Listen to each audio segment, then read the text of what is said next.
There's no proper transportation system that integrates Nigeria. We had the xenophobia in South Africa, and a lot of Nigerians had, felt the brunt of what they felt in their businesses that they were attacked.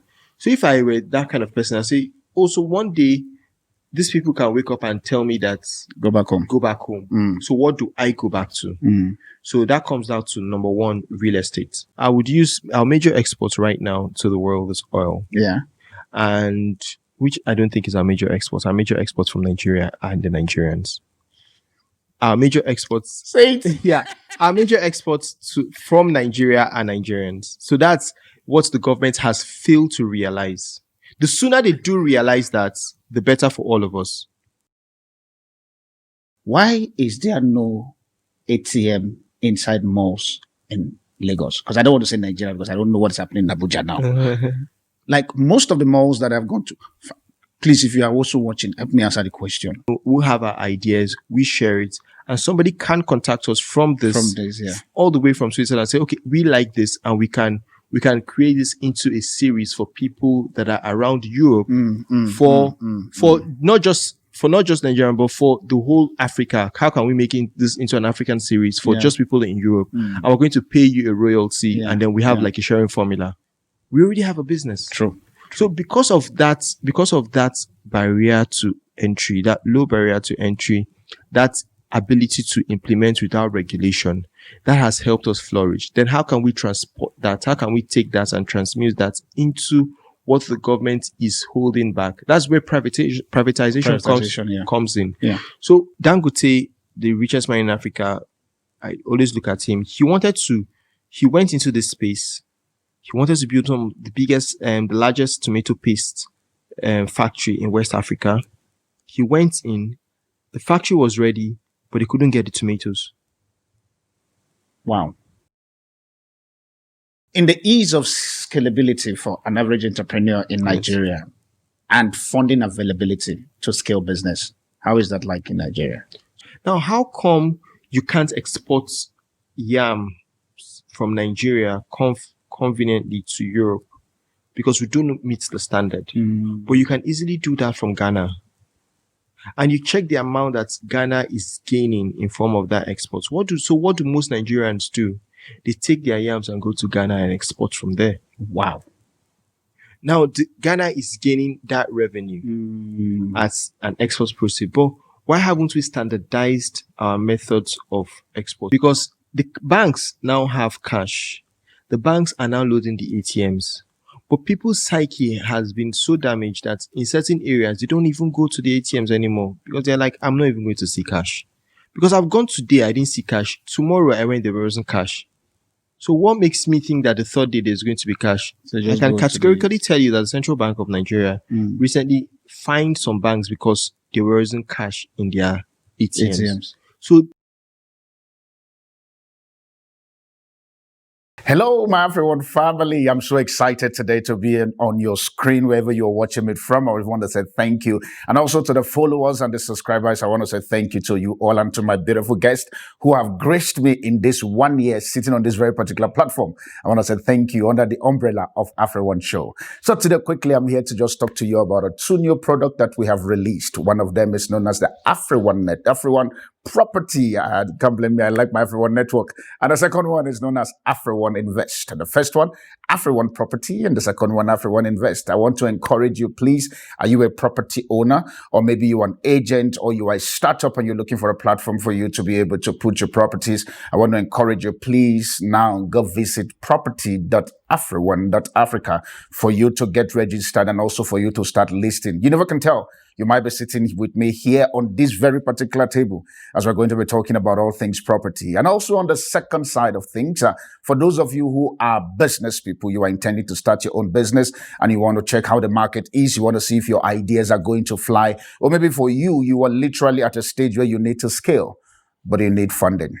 With AfriOne Invest, it's a crowdfunding platform where people come and put their ideas and put your stuff with a possibility of either giving an equity out or probably a stake, or maybe you're looking for a partner or just a seed investor, or maybe for you just want to crowdfund people who just like your idea, just want to give you seed for you to be able to run your business. I want to encourage you also, please visit invest.afrione.africa. Invest.afrione.africa. I look forward also for me to sit with you all, either on the property side, on the business side, which is the invest side, for us to just talk about all things property and all things business. Thank you so much. Please explore this very particular website and tell us what is your experience. And definitely, we're trying as much as possible for us to get all kinds of different stakeholders within the property space and also within the investment space. So if you're watching me currently and you know that you're a professional in any of this very particular field that I've mentioned right now, why don't you hit us on an email? The email is currently available on the screen, and let's get talking. You never can tell. Your idea, your skill, your coaching and your mentorship program might help somebody to be the next business tycoon in Africa. I'll see you on the flip side in you making money with us. Bye for now. Thank you. Welcome again to your AfriOne Show, Nigeria special. As you all know, definitely, and we're here in Nigeria trying as much as possible to get all of the important information that you will need as far as this Nigeria is concerned. And I must say to you, to all my diaspora, Nigeria has opportunities. I can say that all the time, but I think you just have to be smart enough to be able to navigate the ecosystem, especially on the business side of things. Especially on the business side. And with that being said, it's the reason why, while I was in South Africa, I followed my guest a lot of times on his post on his Instagram. And I like all of the stuff that he's talking about, especially on the entrepreneurship side, especially, I think I was one you were talking about the exchange rates between dollars and stuff. I'm like, Nigeria, why do you have to do business with dollars? No, to be honest, when I saw it, I almost wanted to comment. And I didn't just ignore. It's okay. So then I called a friend of mine. I'm like, okay, come, what's this business with dollars and naira? Like, I don't understand. Like, can you guys explain? It's like, Darlington, when you come, you'll know what's going on. So, but I don't want to say too much, and so that we can be able to get into the meat of the business. Ladies and gentlemen, join me, welcome. His name is called the Online Banker. I think he's going to tell us his name properly. As to why he now decided to go on the online banking side of things, then he's going to tell us by himself. Ladies and gentlemen, join me, welcome, Stanley. Did I pronounce it properly? Yeah, Stanley. My name is Stanley. Yes, that's my name. Correct. Absolutely correct. And it's nice to be here. It's good to see you. All the way from South Africa. All the way from... But to talk about the online of things, how did you trust to just connect from online and you've never seen me and all of a sudden now we're here from South Africa down to... I think that's the opportunity that the internet presents. Okay. It presents you that connectivity of meeting so many people like minds. And when you build a community, you find you attract like minds, especially for what I do. Yeah. A lot of people would not... There's some people that are into comedy, they don't want to listen to things that have to do with, okay, just want to... But when you are on the page, you know that you are connecting with a like mind. And well, you reached out to me, you explained stuff, and it's good to be here, and it's amazing to see you. But the only thing that I must confess the fact that he said where I stay is far. For those of you who are in South Africa, you will know that where I also stay in South Africa is also far. I think in South Africa, I stay in Roodepoort. And so from your Sandton, before you get... Sandton is like your...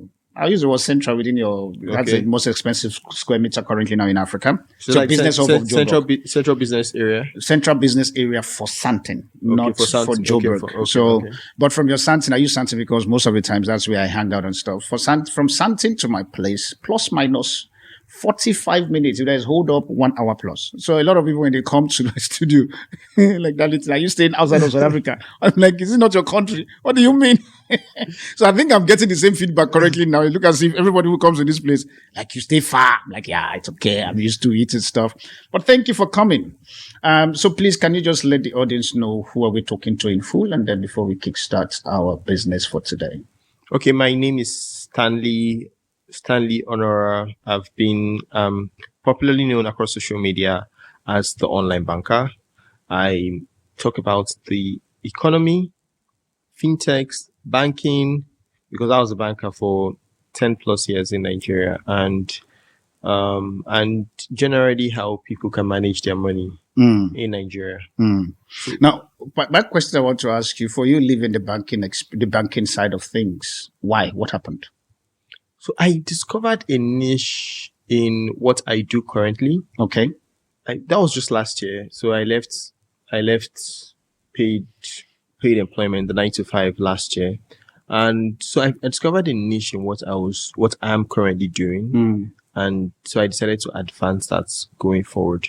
Because the banking system in Nigeria is a fantastic place for you to get hands-on experience on how the Nigerian economy works. I think some of the people that have the best data on Nigeria are banks. True. So I think banks in general in any country, would have like the best data. So yeah, Nigeria being as fragmented as it is, because Nigeria doesn't have proper data collection centers. The data in Nigeria is fragmented. You know, we're just talking about the BVN and the NIN and all. So there's no harmonization of data. I'm tempted to ask you, because I'm looking for someone who's going to answer my question. Why? So that's exactly the problem. So there's no harmonization of data.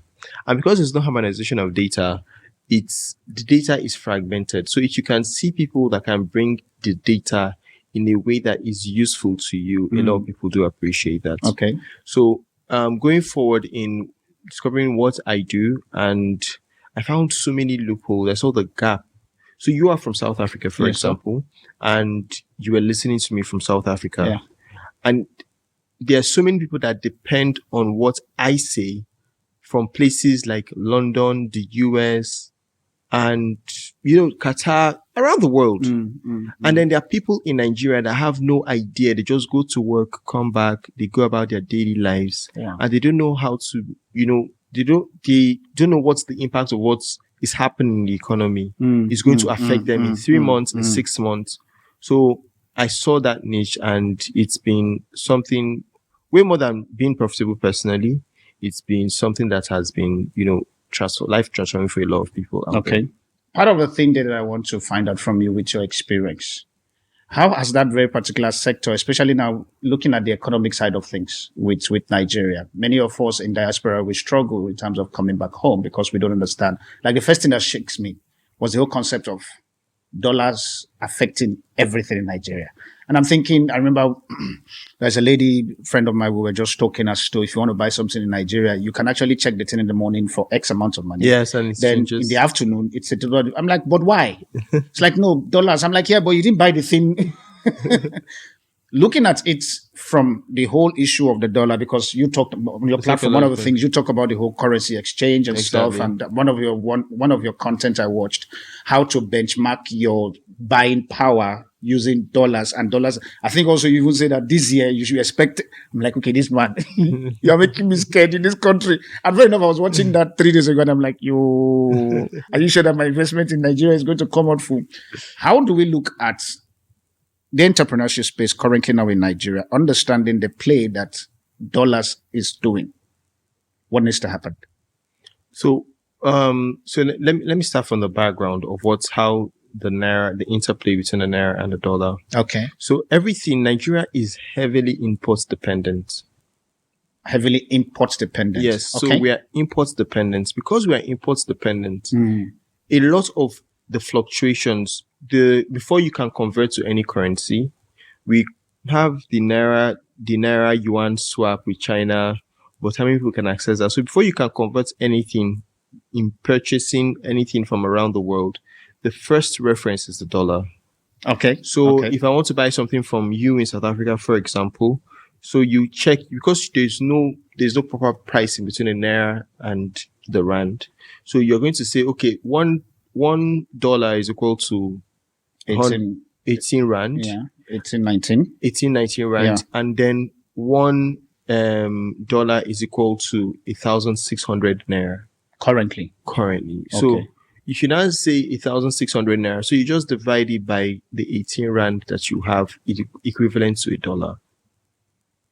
So that's how most people get the value of what the rand. That's a lot of maths. But it's almost, so you can see that it's just a one parameter conversion, because Nigeria doesn't have that might in terms of export. Yeah. So for the Chinese yuan, so let's use example, the Chinese yuan, for example.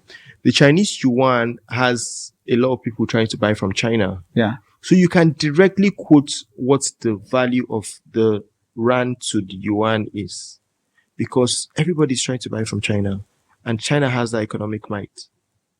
And so it's a lot easier. And if you check the value of the naira over the past few years, you've seen that constant decline. So if I want to purchase, so for example, I'm using this mic. If I need to get this mic, for example, from China or from Taiwan or wherever it's being produced. I'm going to check the value in dollars. Okay. And then with the craziness that happened in Nigeria for the past 2 years, you notice the point where you go to the market and they tell you, oh, the value of the naira is 1,500. And tomorrow you hear is 1,700. Next tomorrow you hear is 1,650. You come again and it says 1,550. So there was that fluctuation. There was instability in the exchange rate.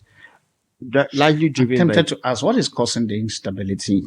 So it was largely driven by the central bank and the interplay of our net exports, and so to them, like I always say in my exactly. calm down. Exactly. Let me explain. Explain. You have to. It's okay. This is your podcast. Just break it down. Let me explain. Okay. So the value of a country's currency is dependent on majorly what you export, your net exports. Okay. So that's majorly what determines the value of your currency. Majorly. So if you have Nigeria, for example, exporting goods worth over $100 billion annually, and it means that people are converting the equivalent of $100 billion to your country's currency to be able to purchase from your country. Okay. So it means that 100 billion has come into your country, has just flew into your country and stabilized your country by the value of 100 billion. Now, if you then go up into improving the ease of doing business, and then manufacturers are coming into your country. So, for example, imagine a Tesla coming to set up a plant in Nigeria, a Samsung coming to set up a plant in Nigeria, IBM or maybe Microsoft coming to set up a plant in Nigeria. It means that every year, the value of the export from Nigeria will go up by almost like 200%. So if we're doing 100 billion or we're doing 50 billion, now we can do $300 billion. Okay. It means that people are going to come with 300 billion, equivalent of $300 billion into the Nigerian economy to try to purchase, because they're going to buy, you're not going to use dollars to purchase things from Nigeria. You're going to use Naira. So you're going to convert to Naira. So as you're coming with if I have my 100 Naira, well, let me use 1,000 Naira. And today, 10 people are coming at me with $100 to say, okay, take this $100, give me your 1,000.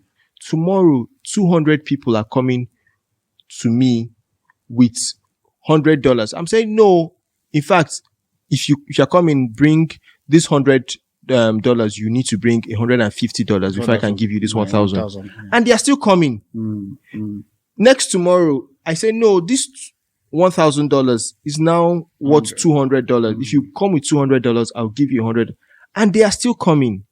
So you see how my 1,000 Naira is improving in value. It's improving in value, yeah. So because I have something of value to give to you that you do need, so you keep exchanging. I'm tempted to ask you, as you're saying that, do Nigeria have something of value to exchange? That's part of the problem. Okay. So you're not answering. Do we have something of value to exchange? Because you say it's part of the problem. Do we have? We do. Which is? We have oil. We have crude oil. That's I'm going to name the major exports now. Okay. So we do, both the ones that we have harnessed the potential and the ones that we haven't. So I would use our major exports right now to the world is oil. Yeah.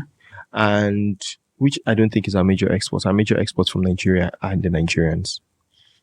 Our major exports. Say it. Yeah. Our major exports from Nigeria are Nigerians. So that's what the government has failed to realize. The sooner they do realize that, the better for all of us.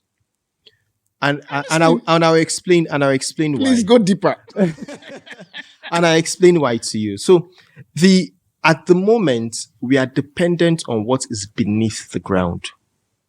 But what has made China and the USA is not what is beneath the ground.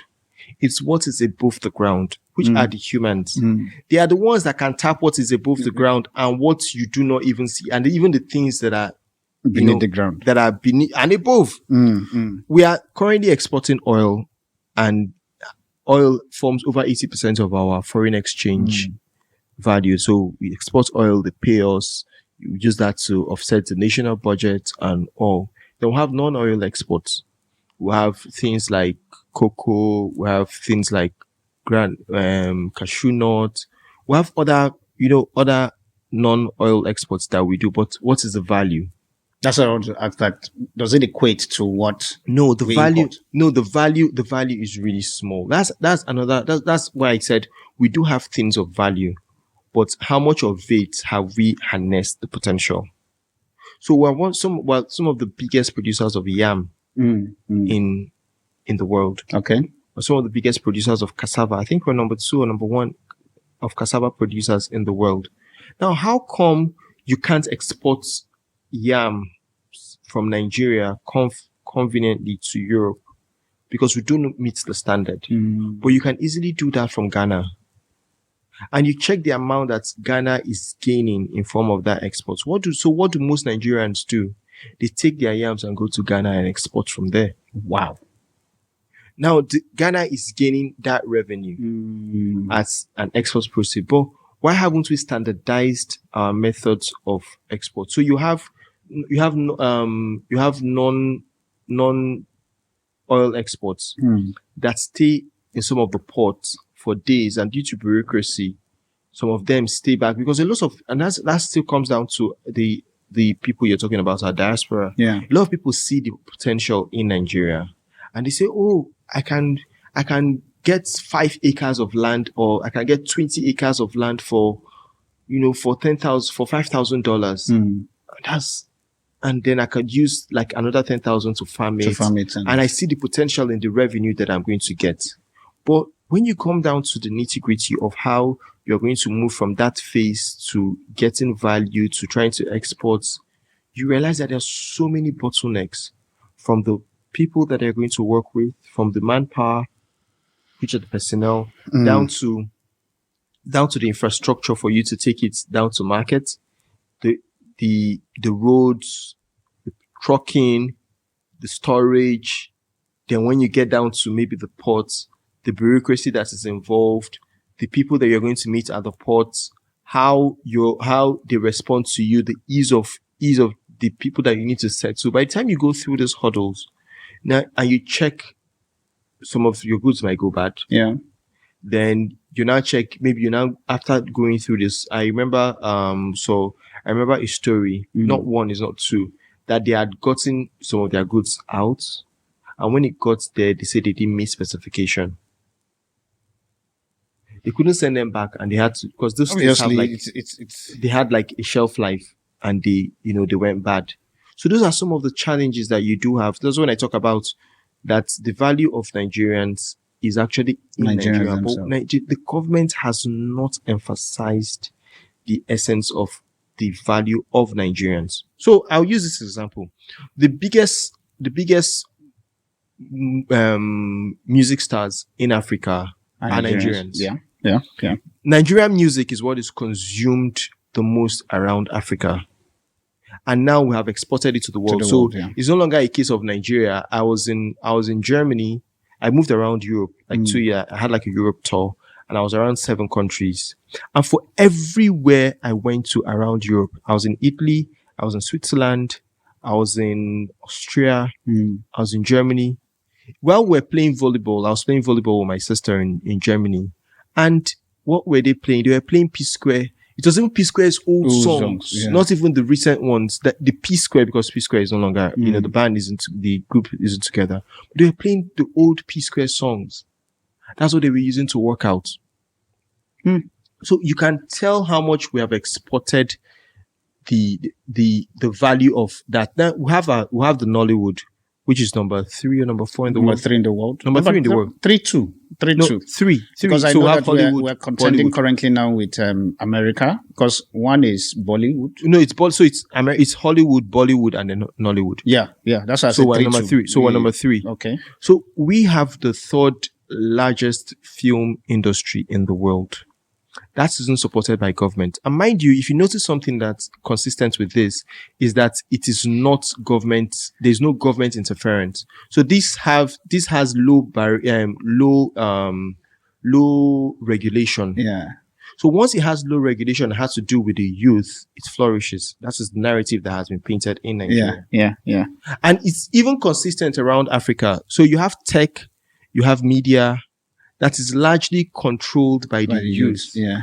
And as it's controlled by the youth, they can implement their ideas. All I need to do is set up our cameras, get up mic, we have our ideas, we share it. And somebody can contact us from this, all the way from Switzerland and say, okay, we like this, and we can create this into a series for people that are around Europe for not just Nigeria, but for the whole Africa. How can we make this into an African series for just people in Europe? And we're going to pay you a royalty, and then we have like a sharing formula. We already have a business. True.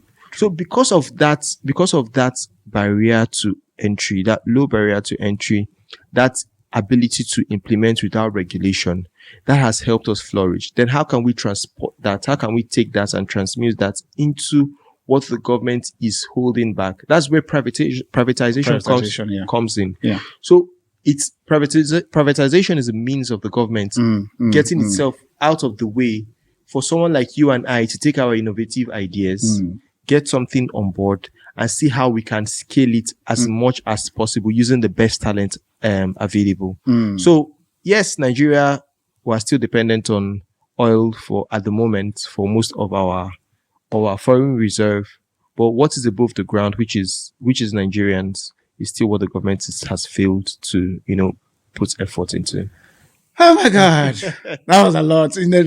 I think I was saying to him off air, I said, what I know now, if I had gotten this information literally while I was in South Africa, chances are I would still come, but not to come in with the heavy investment that I have thus far put in the country. But before we go on the break, question that I want you to ponder on.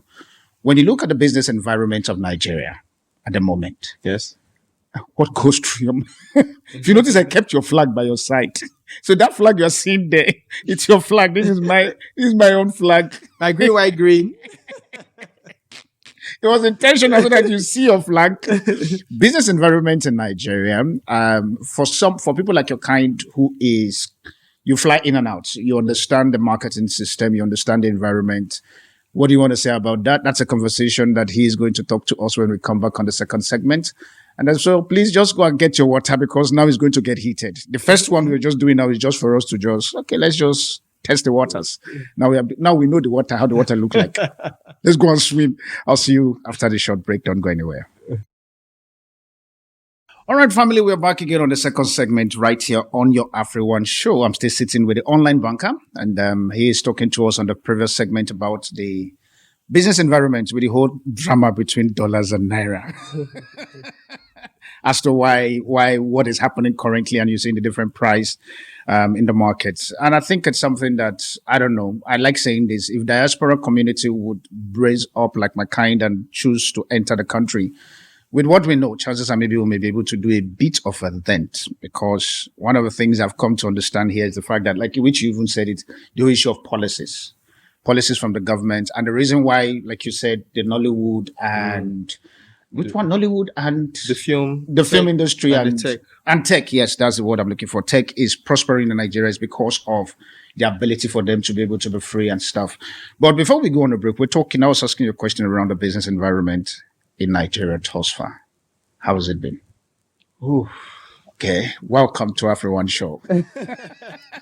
I'll say, so number one, it's the ease of doing business reports for Nigeria is really low. So Nigeria doesn't have the ease of doing business in Nigeria.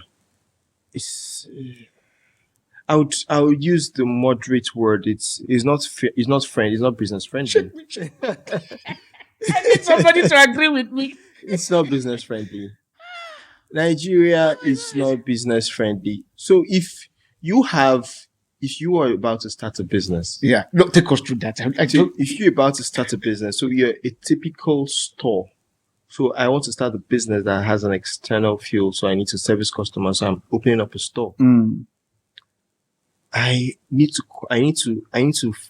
battles I need to fight will be like I'm fighting some generational curses. Number one is I need to set up my store, pay rent, pay this. Okay, I've settled my landlord because I don't own the place. Then I need to now contend with the local government that will come with various or multiple taxes. Thankfully, the government is trying to do something around taxation right now in Nigeria. What's the current price of tax? Where's it set to now? So VAT is around 7.5%. Okay, fair enough. Yeah, 7.5%. But you're looking at it as only VAT. Now, there are additional taxes that a business incurs.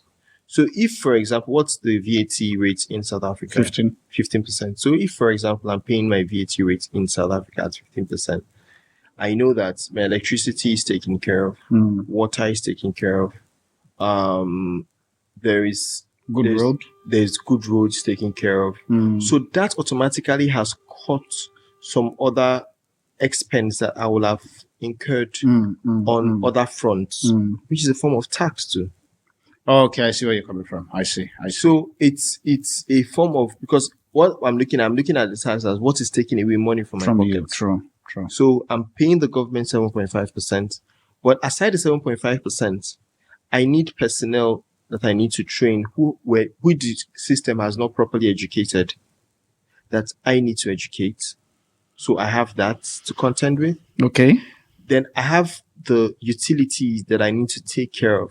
I need to provide my security because my environment might not be safe enough, or I need to just, I need to envision or prepare for any inadvertent unforeseen emergencies. It's unforeseen. There is also an emergency. Yeah, that might just arise from my area. So I need to prepare for that.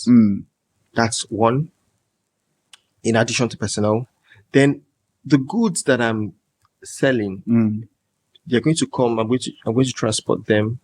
We don't have a proper credit system, so I probably need to pay cash. Yeah.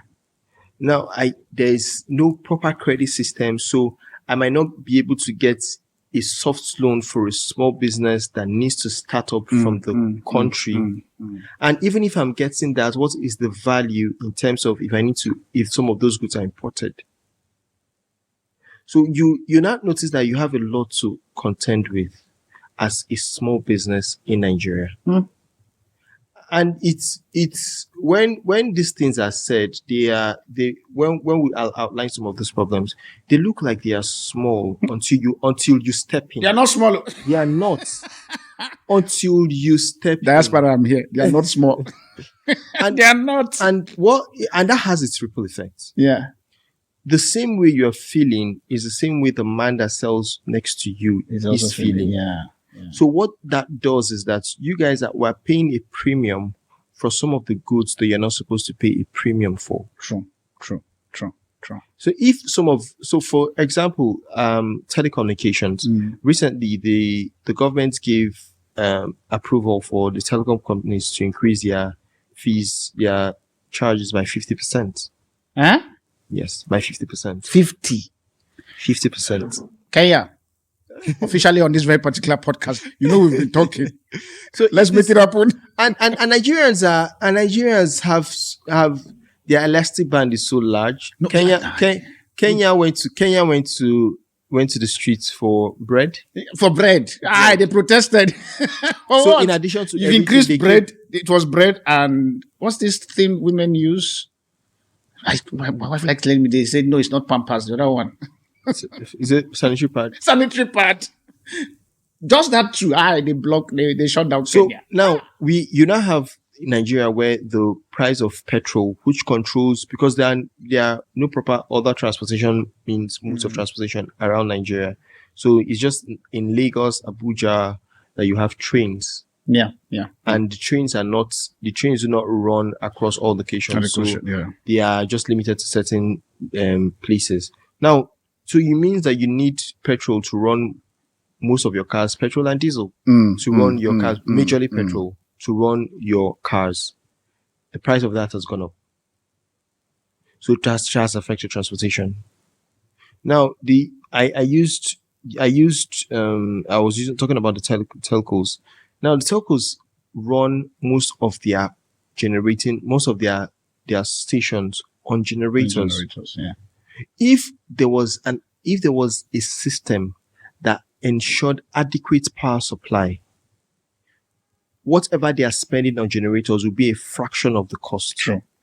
That in turn would affect the amount that they will use to improve on infrastructure, even if they were charging higher. But if they wanted to leave the price and the quality at the same, you could have that the pricing would just remain. But because they need to pay more on those, it now affects you. Now imagine that they've increased the price of data, general price of 50%. So it means that your calls have gotten expensive. It means that your data has gotten expensive. Now that in turn affects the person that you're going to pay, because now he has to pay more for his transportation, he has to pay more for accommodation, then he has to pay more for data. So the business environment is hostile, and then it has affected in all disposable income, because disposable income is dwindling. The people that need to come and buy from you are looking for substitutes. They're looking for cheaper alternatives. True. So it's a quagmire. It's just a difficult situation for most businesses in Nigeria. But that still doesn't. So when you have environments like this that are unusual, people make unusual profits too. Okay. So it's not all gloom and doom. Now, if I were to find a way to moderate my costs and run my business for 100 naira for some goods, I could easily charge 300 naira, and people that want the products will pay. So I'm making 200%, which I wouldn't do elsewhere. So that's another thing. That's another way that businesses are thriving in Nigeria. So for essential goods and for essential businesses, are people that can create businesses of value. People are willing to pay 2x for that amount as opposed to what they would have paid elsewhere. So you as a business owner, it's now on you that, okay, you look at your environment and you found out the needs, and how can you meet that need? In December of last year, we had a surge of people from diaspora that came into Lagos State and around the country. It shows that there's a potential for tourism that is not being harnessed. No, it's not. It's not being harnessed. It's not being harnessed. Tourism. So there's no problem. So if I, for example, I were to call 10 richest men in South Africa to come down to Nigeria, where do you take them to? Answer the question in the comment section. So where do you take them to in Nigeria? Where do you take them to?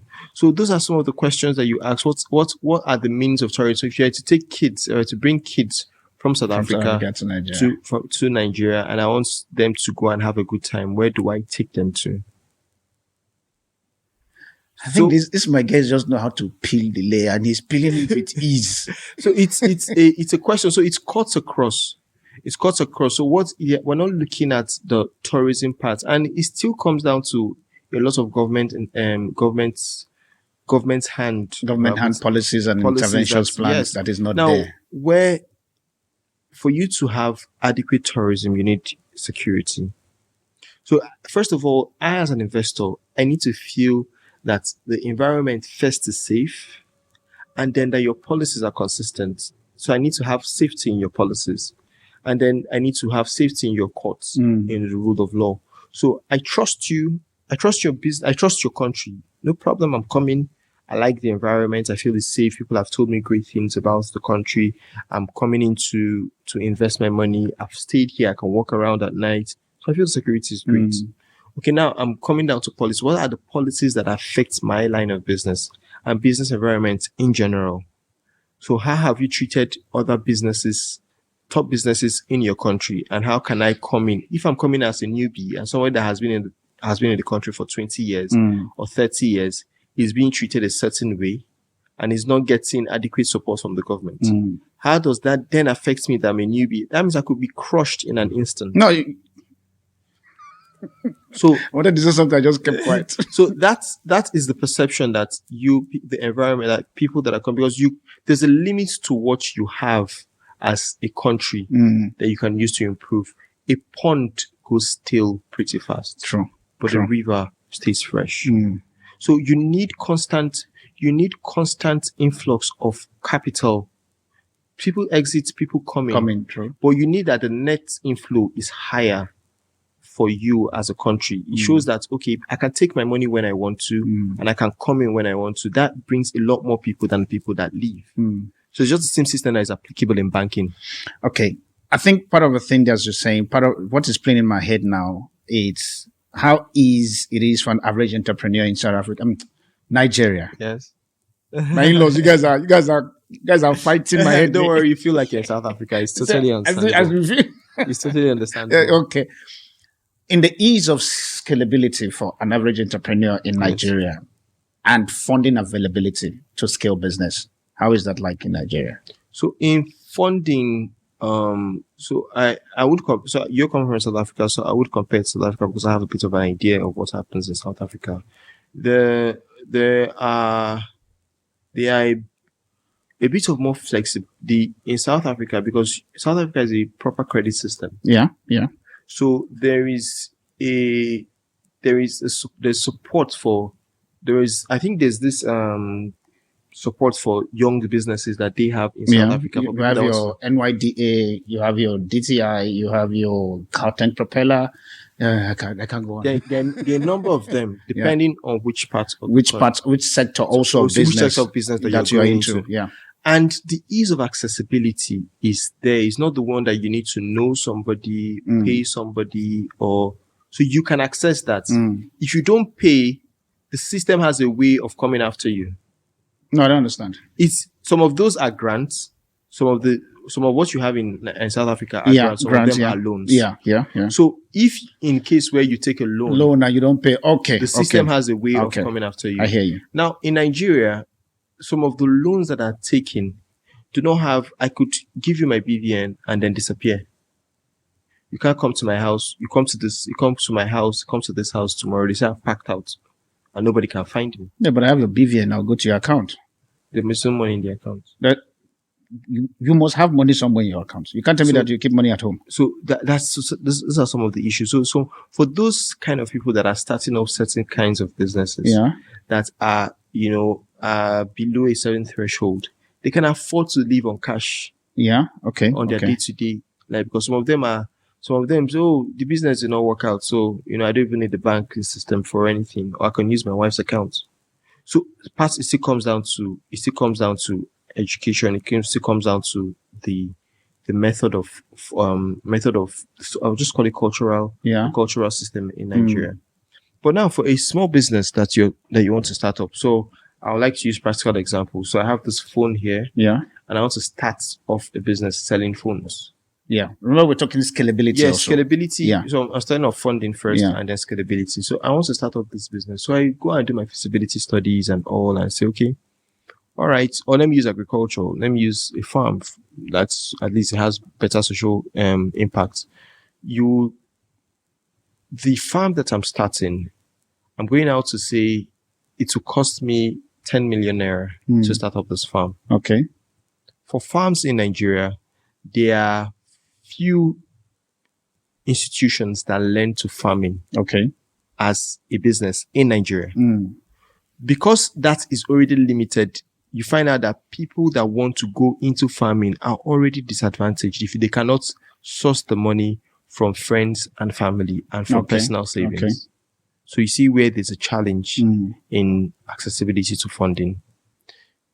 Now, imagine that some of these businesses can even get the funding. Maybe I can bootstrap.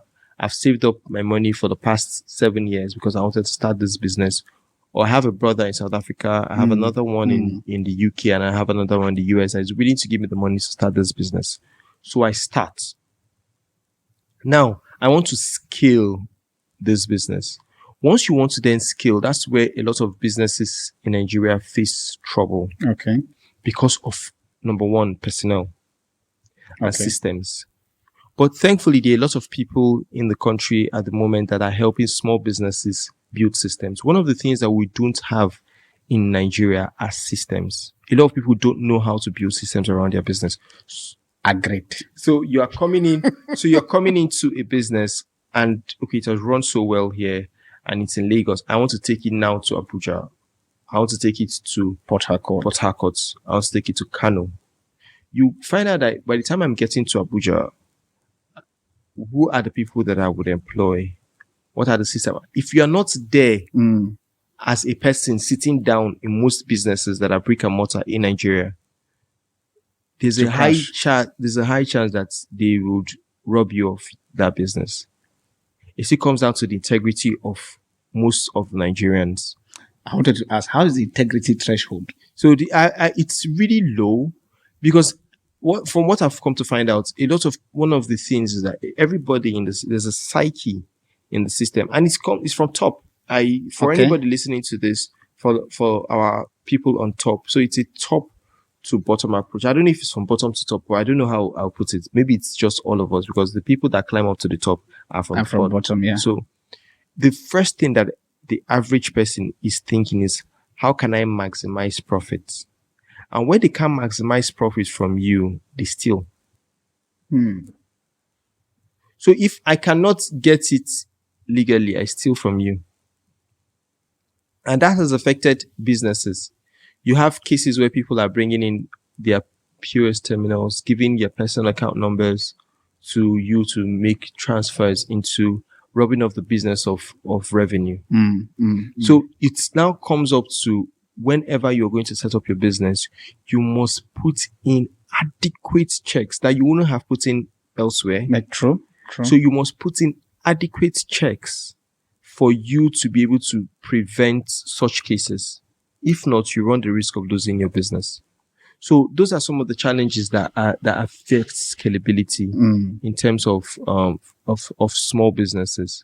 But it still comes down to, when you are in Rome, you find out how the Romans act, and then you act. So you need to build systems. The Nigerian system of finding way to forestall some of these occurrences. I think another thing I discovered, permit me to just do this one, is I'm happy that you're an online banker, so which means you understand the banking of things. Why is there no ATM inside malls in Lagos? Because I don't want to say Nigeria, because I don't know what's happening in Abuja now. Like most of the malls that I've gone to, please, if you are also watching, help me answer the question. Most of the malls that I've been to, from Lekki down to this side, even down to Lekki and all of those very particular places, even Keja, because I'm talking about places that have been in Keja, your Igomu, your Marina area and stuff. And I'm like, you go into the mall, you are like, okay, I want to buy something. And yet, Nigeria is a cash society and stuff. You need cash. Now you're looking for ATM. You're like, no, but there's a POS guy. I'm like, can you help me explain? I'll break this down for you. There are three reasons. One? Three? Are there more than three? If there are more than, please explain. No, you're an online banker, so you have to defend yourself now. Calm down. Let me explain. I'm coming. Okay, so number one. Okay. I would start off with the value of our currency. I'm sure you wouldn't have thought of this. But one of the things that you would see abroad is that if I were to take 1,000, if I take 1,000 rand to a store, am I trying to buy the whole store? Okay. Like, you know what 1,000 rand will buy for you? True. Like 1,000 rand right now how much is rand? 1,000 rand now to South African currency to Nigeria now will be somewhere around 80,000 naira, 75, 80. 1,000 rand. 1,000 rand. Yes. 80,000 naira. Yeah. Fantastic. So that's 1,000 rand. So if I go to a store, if I go to ATM now and withdraw, that's just 1,000 rand. What's the highest note in rand? Our highest note in rand is, I think it's 500. 500, right? Yeah. 500. So if I had to take 10,000 rand, yeah, or take 5,000 rand, that means I have close to 5,000 rand. You have close to about So for 600,000. 600,000 naira. Yeah. 5,000 rand, give you 600,000. I'm not trying to buy the whole store with 600,000 naira. No, you're not. Because I'm just For trying real, to, you're not. I'm just trying to buy groceries. Yeah. What, You now, get- in fact, what kind of groceries are you planning to do? Party? Are you? So most times when you do get stores, people when I'm coming to most of those places, yeah. I only just come and take maybe like 100 rand, 200 rand, and it's okay for me. Mm. But because of the devaluation that has happened, if I need to go to a mall to purchase something, I probably need to withdraw like 100,000 naira. And 100,000 naira is about 100 and something rand. So you now notice that my 100,000 naira, how much has been fed into the ATM? Mm. So if people like me that now come out, like there are like 100 people, it means that the cash finishes faster. Mm. As opposed to having the same in Europe and elsewhere where people just come to take $100, $200 max, $300 because that's what they need to just purchase something from the store. So devaluation number one. Number two. I think I'll pause you there because of our break and stuff. We'll continue number two so that you can, because I don't understand. It's not making sense to me. Okay, like, that's fine. I'm like, what the hell? Like, even 10,000. Like, okay, let's just have the ATM. Let me just even withdraw 5,000 naira at least. It's not there. Like, there's no ATM. He's a banker. He will give us number two. That brings us to number two. He will give us number two. We'll be right back just now, still on the AfriOne Show. If you have any comments you want to say about the AfriOne Nigeria business ecosystem, please you can use the email on the screen that is currently available so that we can talk. And I don't know, maybe before we finish, we'll ask him if you're available for consulting. If somebody wants to come into the country and they just need to understand what is happening, please, I beg you. I hope he's going to agree. Reach out. That's a mistake I made. I think one day I'm going to do a show. Mistake I made. Why coming to Nigeria? I need to do that to just help you, my diaspora family. We'll be right back just now. All right, family. We are back again on the final segment. And this one we're going to try as much as possible. I'm going to be doing like fast, just to make sure. So you pardon me if I cut his talk. To run faster, just to make sure that I capture a lot of stuff from him. So we're talking number two. So number two, I will just try to be faster. So number two, we have personnel. So a lot of those banks need to service the ATMs.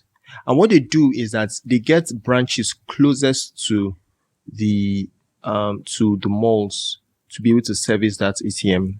While I was in the bank, we had a proper system where you wake up, depending on the ATM that are assigned to that branch. Okay. You go every morning to service the ATMs and feed it with cash, and so that people could use. When it breaks down midday or anytime, or people's cards get jammed, they call you. So there's a staff that goes to handle that. Now that still now dovetails to number three. When I came up with the system of the POS, which is financial, POS, I like POS system, which is called merchant banking. What the original idea was Nigerians were a lot in the banking halls.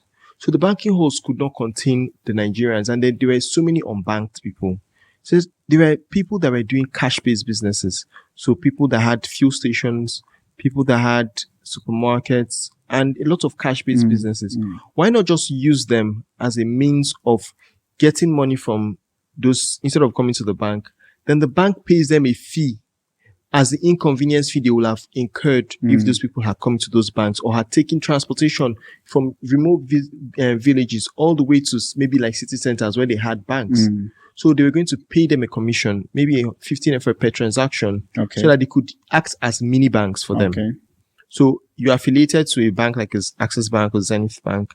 You now come, instead of you going to withdraw, they can give you just use your card, they pay you the 5,000 naira that you'll have traveled all the way to go and get. And then that settled down for you.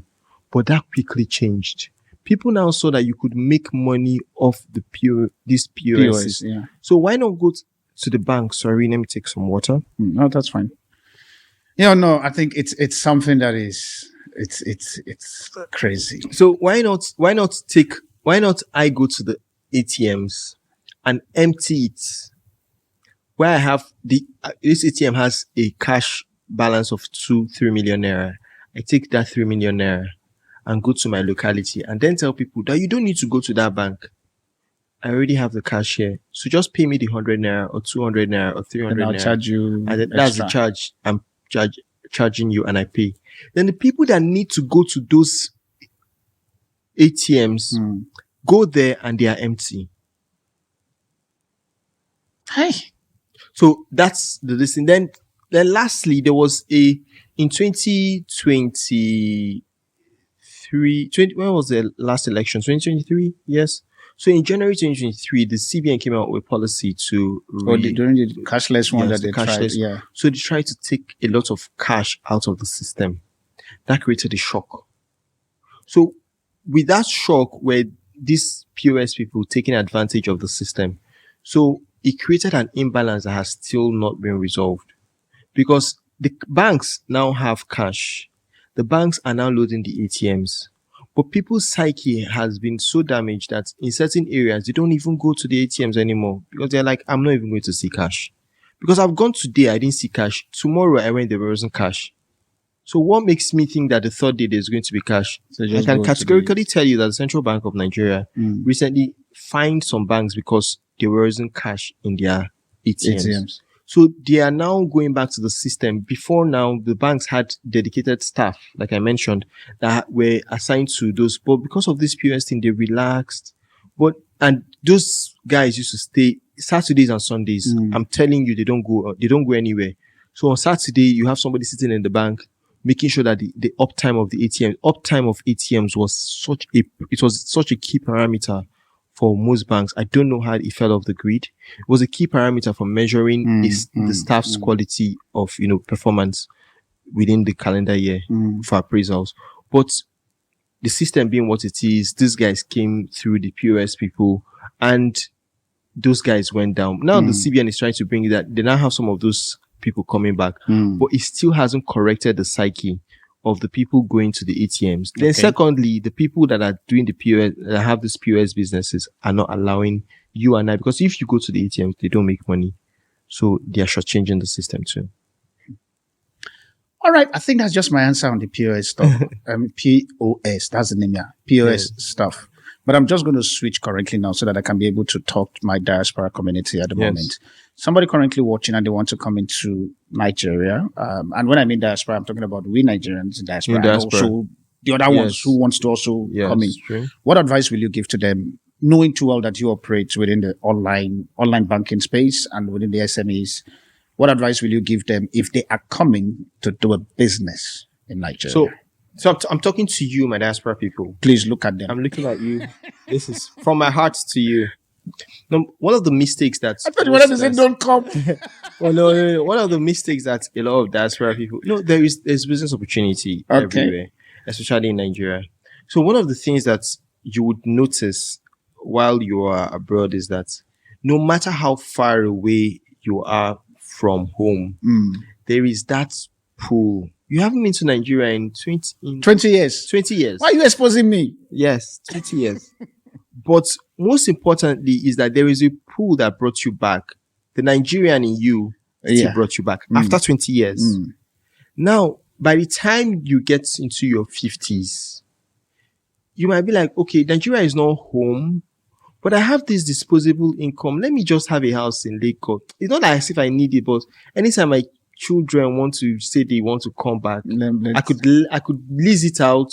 When I come back, let it just be that I have something that is in Nigeria. Yeah. So this message is consistent with what is happening with the global geopolitics. The world is going into protectionism. Okay. So we had globalization, where all the trading blocks in the world were trying as much as possible to find ways to connect themselves and trade with each other. Now the countries are going into protecting themselves. Okay. Spearheaded by the US. Okay. So the US now is coming at the forefront where they are trying to protect the US economy. And China now is acting in China's best. Everybody. Exactly. So China now is going to act in China's best interest. Now, how is Africa acting in Africa's best interest? No, let's say Nigeria. Let's say Africa. What is Nigeria? That is Nigeria. No, if you come down to Africa, we have the African free trade agreement the free trade agreement that you was and I signed. know too well that we don't understand what is going still, on there. it still has its fuzzy feeling. Now we're talking about Nigeria. How is Nigeria planning to protect itself? Okay. Now, for the people that are coming back, a lot of why I say this is that a lot of people are going to feel disenfranchised and say, "Oh, I would have spent a number of years in this country, and one day somebody tells me I need to go back." We had the xenophobia in South Africa, and a lot of Nigerians had, felt the brunt of what they felt in their businesses that they were attacked. So if I were that kind of person, I say, also one day these people can wake up and tell me that go back home. So what do I go back to? So that comes down to number one, real estate. Okay. So if you're coming back to Nigeria, one of the things that you can consider is real estate. One of why I would measure real estate is that Nigeria is built to grow at 100%. So we're currently 200. We're estimated to be 400 million by 2050. So if we're going to be 400, you are very fast. Say the number again. 400 million people 2050. by 2050, 2060. So let me if go we're and looking buy my village now. So if we're because chances my village will be a city. yes, 20. so you're talking about this area. Remember 20 years ago. 20 years ago, the Eco This was a Atlantic, swamp. This Eco was a Atlantic swamp. was even water. Yes, where we are currently, it was a swamp. Was a swamp, yeah. So it means that if the population keeps rising, the people are going to keep looking for housing. Nigeria currently has a housing deficit of 20 million houses. And that doesn't seem like 20 million houses. Yes, 20 million. There's a deficit of 20 million. South Africa has a deficit of less than 5 million. Yeah. Obviously, our population in South Africa is not much. It's not much. 60 plus million. No, I don't think it's up to 5. They have less than. No, we are less than that. Yeah. But I think it's 60 plus million compared to Nigeria, which is 220 million. Yes, but even your house, because there's a lot of government initiative, there's a lot of mass housing of South Africa in South Africa that is effective. That is mass housing that is affordable. Now you have a lot of in Nigeria where the government is building mass housing, or people are calling it mass housing, and the average man cannot afford it. But it still comes down to the price of building materials. So let me not digress, please, so that I don't. No, it's very important. Very important. So it comes down to still look at real estate in prime locations for you that you're coming back, because no matter what it is, nobody's going to come to take your land. It's your land. You can, if they start to fight, you have your brother, sister, uncle, auntie, and you are Nigerian. But there is this law currently with land. The previous guest that I had on the show was talking about the whole concept that land currently in Lagos, because I don't want to generalize, that it's now on a lease stuff where at a particular period, the government, you have to rebuy the land. Because you are trying to say something that the land is your own, nobody will come and say it. But now Lagos is saying that chances are you have to rebuy your land after a particular year. So how do you balance that? So the CFO given to you when due to the Land Use Act, which I feel should be repealed, and that would unlock over, I would say it will unlock over $500 billion in sitting idle capital in Nigeria. Over $1 million, I'll say over $500 billion. Okay. Now, because the power of the land sits with the governor. Yes. Your CFO most times carries 90. This land is given to you for 99 years. That's one some people don't know. Your CFO is given to you for 99 years. After which you're supposed to revalidate. Now, for cities like Lagos that has been there for a very long time, you have a lot of people that their parents got some of this lands in 1902 something, and some of them, the CFO is supposed to be expiring now. But we have that mentality that the land belongs to us. So that's another thing about titles. When I say this belongs to you and you can fight it, is that you are in your land, you have most knowledge of people that are here. Just get your proper titles and find out from the estate planners that wherever you're going to build is not a place that have been mapped green or mapped as a lagoon or mapped, because some of the people that you want to buy, that's why due diligence is very important. Remember, we spoke about integrity here. So there are lots of people that want to do sharp practices. So whatever you have to do, please make sure that due diligence is your number one. That's why people like us come in to advise. Are you into the property business side of things? That's something that you would discover. So this year, like what we mentioned. So let me sell myself. No, please do. I don't have a problem. Like, I brought you to sell yourself. So this year, the camera is yours. So this year, what I'm doing with the brand, which is my major project for the brand, is that we're compartmentalizing the economy. So we have real estate, we have agriculture, we have oil and gas. So I'm not at the forefront, but there are people at the forefront doing this that we're in direct link with, that are the most credible people. So we have all the way that runs from governments to private institutions to very high, to the big names that you know in the industry, down to the guys that are like down. So it's bringing all those people together and finding out how can you as an individual, you're coming in, if you are saying you want to come into agriculture, I want to do palm oil, for example. Okay, I can't go to Okomo Oil to buy. Even if I want to go to Okomo Oil to buy their palm oil because they're a big company, who do I access? How do I go about it? How do I get that information? So that's what we're packaging a lot. The system. You're going to even watch it. You're going to see it in video form, and then you have the other side. So that's partly what we're doing. Okay. Especially in real estate. So in Lagos, for example, I have a couple of very some accredited names. If they were to give you a document, you can go to bed because they get most of their documents straight from. Like between you on the chopping block. Can I get those accredited names? Come for AfriOne Show because I need accredited people that are legit. I don't want trouble. I could get one or two if. Yeah, I could get one or two for you. So you see, I'm trying my best, my diaspora people. I'm trying hard to make sure that when you come back to Nigeria, you don't enter what they call one chance. Yes, one chance. It's very important. Because I hear that one. It's very important. It's very important because that's what I think that's the trust deficit that a lot of people in diaspora face. So when you come back, so like I mentioned, real estate. So no, you're coming back. You've heard those stories that I was giving my brother money to build a house, and at the end of it, this house so and so happened. I give somebody money to build a farm. Plenty. So it's a lot. So it then comes out to taking that emotional side of it and bringing in the profession. That's where I told you there are lots of people that are bringing in systems into businesses in Nigeria. So look for businesses that have systems. So number one, I mentioned real estate. Number two, the future of Nigeria is hinged on education, healthcare, and agriculture. Do you want to say that education currently now in Nigeria is not on par with the international standard? The quality of education that we have in the public sector is not, but they are trying to improve. Now, when I mean education, I do not mean education in terms of general knowledge, because the way this world is moving, the world is moving to skills. True. So we are moving into specialized knowledge now. So the people that are going to want to be upskilled, I need to upskill myself this year too. You need to upskill in something. Definitely. So people that are going to upskill and have that platform where, people can come to learn is still a gold mine. Then agriculture. Nigeria, like I mentioned, is going to grow to 400 million. So right now, food is still expensive because the number of people that are in the business are still few. We still need the government hand in terms of, the planting and all, but there are now other people that have come into the space, that are coming together in the space to do a lot more than what we have, than just going to the ground, get 1 acre of land.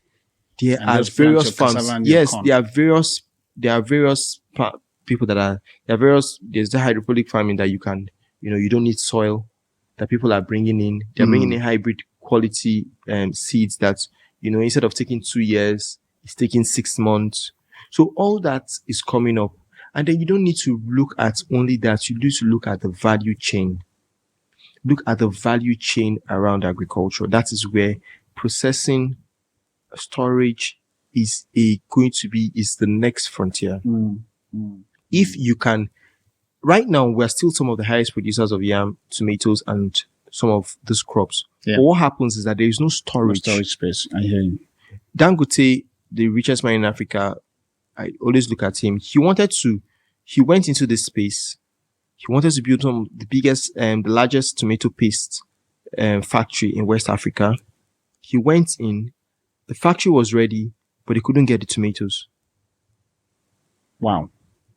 So what they were getting from the farm, then the hider clashes came, there was all that problem with. So I think he went back to the drawing board to start to pay farmers, acquire lands for them to farm specifically for him, so that he can have supply all year round. Then imagine having like quality, and there are species of tomatoes that last longer.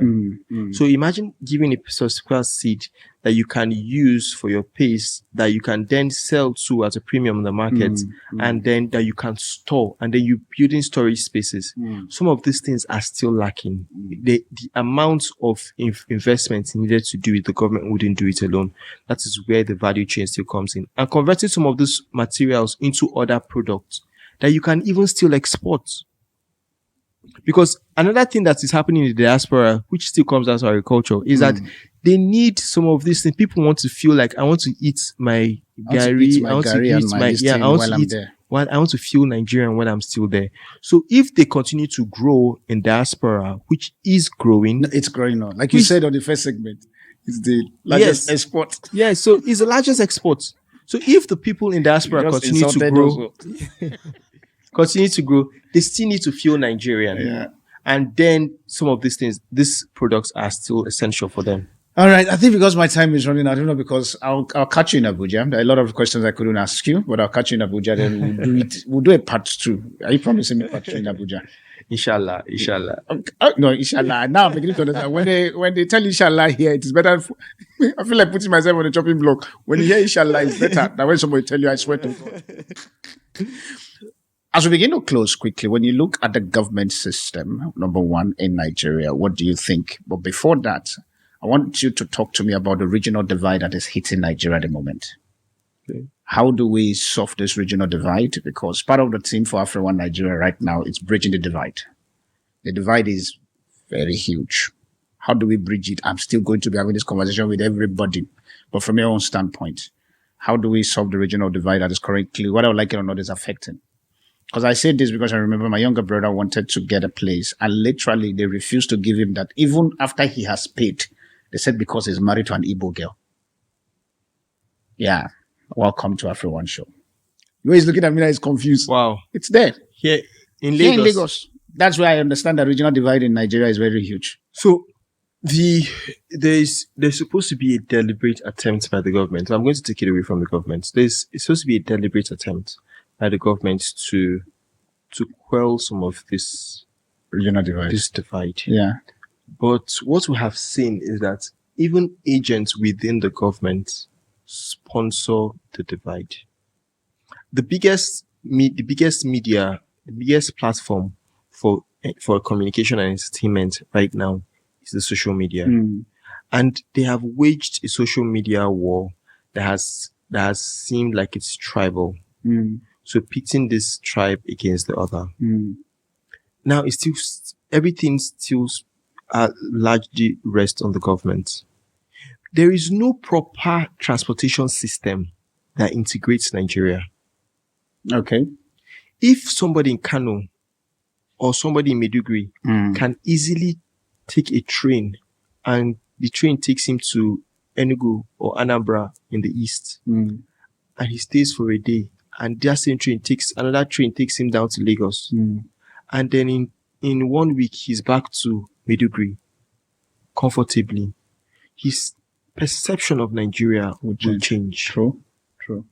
Because you need to go and experience the people, how they are in their form, not what you heard. So which means in Nigeria there is still people who behave as if others are foreigners. Yes, because there hasn't been that integration. There's the National Youth Service Corps that was supposed to achieve that, but that has failed greatly. But how many people is going to school for them to qualify to get greatly? Yeah. Now, we're now left with one avenue, which is the social media. We're supposed to start preaching messages that tell people that Nigeria is one. That's another thing about I mentioned traveling within Nigeria. Yeah. Immediately you leave Nigeria, you don't see another Nigerian as Hausa, Igbo, Yoruba. You see him as a Nigerian. No, you say as a true. But because there's, like you mentioned, you're like, the heat here then transcends down outside. Because we have this divide here, people are not talking about it outside. Yeah. And that's when we then remember that, oh, not true. You be Igbo guy. that is true. You're Igbo. Me, I'm Yoruba. Because we're having that conversation. Yeah. But the Zulu man does not know if He sees you as a Nigerian. You're a Nigerian. You Nigeria. So if there is something that's supposed to be done against Nigerians, you'll be irrespective of wherever tribe that you are. And that is the front that we need to build within the country. I use transportation. I use the space again. That's why I tell you that the future of Nigeria still rests with the youth. The biggest industries that have not been controlled by the government are music, movies, and tech. Movies, and tech. And when you come into these spaces, you find the greatest collaborations of Nigerians, irrespective. They look for the most competent people. I don't care if Olamide is Yoruba. I will hire him for my show if he's the hottest guy. I hear you. I don't care if Rema is from Benin.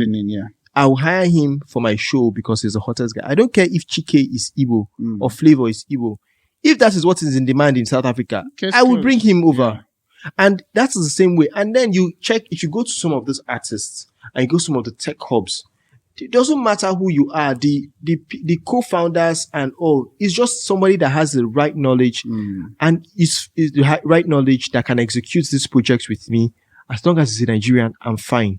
Then why are we not implementing that across all fronts? It's because the government feels like there is something they can benefit from that divide. And as long as the people, the agents in government, I don't call the government as a whole because the agents in government still feel that there is something they can benefit in dividing to rule, they will keep spreading this hate. Because it's a message of hate that they are spreading. True. But you and I, we're not even from the same tribe, but I love you as a brother. Exactly. And I talk to you from South Africa, and here you are. And so it shows that between us, we have no problem. Yeah. But some people have created a narrative that has infested upon us for us to now feel like we have a problem. Well, you and I have no problem. Don't worry. All right, quickly, I have 1 minute, 15 seconds left, and I'm going to try for you to pass. What message will you give to entrepreneurs this year to look out for in 1 minute? So if you're an entrepreneur, I want you to look out in your business as how you can upskill. Whatever you do, there is a better way of doing it. Look at the global economy. How can you take that thing? If you're in Lagos, how can you take it across more than Lagos to around Nigeria?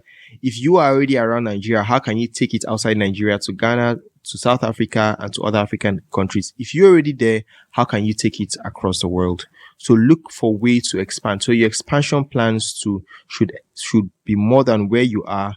And trust me, if you can take this message, you would find it. You will find that avenue and you can do something with it. And by 2025 December, you'll be happy that you listen to this podcast. Message to your country, Nigeria, while holding your flag. This is the only land that we have. We are still our people. Nigerians still remain some of the most innovative, energetic people in the world. You can attest to that. Yeah, we're noisy, but yeah, we make noise because of what we feel that we have. So there is no other land like Nigeria. We are blessed with milk and honey, and nobody else will make Nigeria greater, better. No South African is sitting somewhere thinking of how to make Nigeria great. Nobody in the US or Europe is thinking of how to make South Africa great. The only people thinking of how to improve Nigeria are Nigerians. So you can think that way, I can think that way, and we can make Nigeria better. How can we find you in terms of somebody? Are you available for consulting? Yeah, you can find me across social media, online banker, one word, online banker. I'm sure it's on the screen. You see it on the screen. Yeah. And then you can mail for contact me, mailonlinebanker@gmail.com. mailonlinebanker@gmail.com. You can contact me for business proposals, consultations, and we can see how we can move Nigeria and Africa forward. Thank you for having me. Thank you so much, my brother, man. This is a brother that I got from South Africa. And I think he still has my South African number. Yeah, I still do. I think I need to find a way of now updating him that, okay, I wear this cap because people are asking me that you are not wearing your Nigerian cap. I said, I need to go and do one. So you see now, finally I'm in Nigeria. So you people, pardon me, tomorrow it can be Kenya. Never can tell. But family, we've come to the end. If you have any question you want to ask us, please, you can use the email that is available on the screen or probably the number. And for those of you who are still asking questions around the AfriOne property, please go to the website and sign up for your listing of your property. And my diaspora family, I saw your emails. I'm going to try as much as possible to respond. I have not found credible land. I'm going to say this first to answer everybody because your emails are coming differently. I have not found credible land at the moment, either in Lagos where I am currently or wherever. I'm still trying to look for. And that's why I was saying to him when we were out, well, that's okay, those credible guys. I know why I'm saying that. Where are they? I've not found any credibility. That's why you've not seen me say, okay, this land is available for sale. So please, you pardon me why I still try as much as possible to do my research. Please, my integrity is at stake. So because of that, I don't want something that will cause problem. Then tomorrow, my in-laws, especially my in-laws, you guys will now come for me. We take bass thing like Nigeria call it. With that being said, I remain your Afropolitan Apostle. I'll see you on the subsequent edition of the AfriOne Show Nigeria. Bye for now, and God bless you. Hello, my AfriOne family. I'm so excited today to be on your screen wherever you're watching it from. I want to say thank you. And also to the followers and the subscribers, I want to say thank you to you all and to my beautiful guests who have graced me in this 1 year sitting on this very particular platform. I want to say thank you under the umbrella of AfriOne Show. So today, quickly, I'm here to just talk to you about 2 new products that we have released. One of them is known as the AfriOne Net, AfriOne Property. Can't blame me. I like my AfriOne network. And the second one is known as AfriOne Invest. And the first one, AfriOne Property, and the second one, AfriOne Invest. I want to encourage you, please. Are you a property owner, or maybe you're an agent, or you are a startup and you're looking for a platform for you to be able to put your properties? I want to encourage you, please, now go visit property.afrione.africa for you to get registered and also for you to start listing. You never can tell. You might be sitting with me here on this very particular table as we're going to be talking about all things property. And also on the second side of things, for those of you who are business people, you are intending to start your own business and you want to check how the market is, you want to see if your ideas are going to fly, or maybe for you, you are literally at a stage where you need to scale, but you need funding. With AfriOne Invest, it's a crowdfunding platform where people come and put their ideas and put your stuff with a possibility of either giving an equity out or probably a stake, or maybe you're looking for a partner or just a seed investor, or maybe for you just want to crowdfund people who just like your idea, just want to give you seed for you to be able to run your business. I want to encourage you also, please visit invest.afrione.africa. Invest.afrione.africa.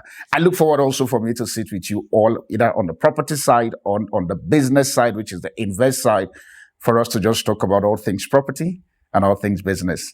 Thank you so much. Please explore this very particular website and tell us what is your experience. And definitely, we're trying as much as possible for us to get all kinds of different stakeholders within the property space and also within the investment space. So if you're watching me currently and you know that you're a professional in any of this very particular field that I have mentioned right now, why don't you hit us on an email? The email is currently available on the screen, and let's get talking. You never can tell. Your idea, your skill, your coaching and your mentorship program might help somebody to be the next business tycoon in Africa. I'll see you on the flip side in you making money with us. Bye for now. Thank you.